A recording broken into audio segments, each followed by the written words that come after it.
در جامعات دهاتی درخت در دوردستترین نقطه اهالینشین نزد سرحدی دهه نوباد ناحیه فرخور ساکنانش انا همین طور به جشن نوروز آماده می شوند. مؤسسه تحصیلات میانه عمومی رقم 44 در دهه مرکز جشنواره‌های ایدانه می باشد. بخشیده به فرارسی نوروز با دعوت مأموریت این مکتب ادیبان ناحیه فرخور به این دهه تشریف آوردند. بعد شناسایی با رفت کارهای آبادانی و آمادگی های دهه به جشن نوروز صحبت با ساکنان به مکتب آمدند.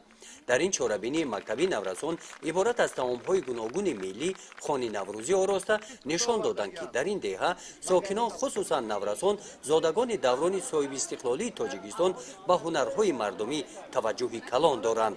فرهنگ و فرهنگداری احترام به میراث نیاگان باید در دل خواننده جای کرده شود. امروز خوانندگان را با شاعر و نویسندگانی که امروز در ناحیه فرخار دعوت کردیم به مؤسسه تحصیلات میانه عمومی رقم 44 ناحیه فرخار که خواننده ما میتواند که هنرهای دهات را از خود کرده تواند.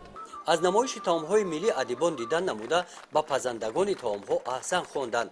همچنین ذکر نمودند که فرخار مکان هنرمندان است. در این چاره‌بینی نورسان نشان دادند که نوروز را انتظار هستند. در نمایش سر و لباس‌های نوروزی که دختران این دهه پیشنهاد گردانیدند سهم طراحان محلی کلان میباشند. بخشیده به جشن نوروز همه دختران دهه کرته چکن اطلس و ادرس دوختند.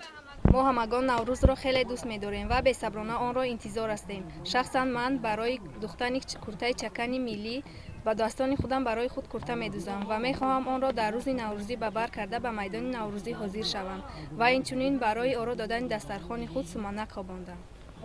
بعد نمایش طعام‌های ملی خانه نوروزی نمایش سر و لباس‌های ملی واخوری ادیبان ناحیه با نورسان دایر گردید. در این چاره‌بینی ادیبان از ایجادیات خود شعرها قرائت نموده از سرگذشت خود نقل‌ها کردند. از نورسان دعوت به عمل آوردند که بیشتر کتاب‌های بدیعی مطالعه نمایند. در قسمت سوال و جواب‌ها نورسان از فعالیت محفل ادبی در ناحیه و ادبیات معاصر تاجیک سوال‌ها داده برای تشکیل چنین چاره‌بینی با مأموریت مکتب اظهار منتداری بیان نمودند.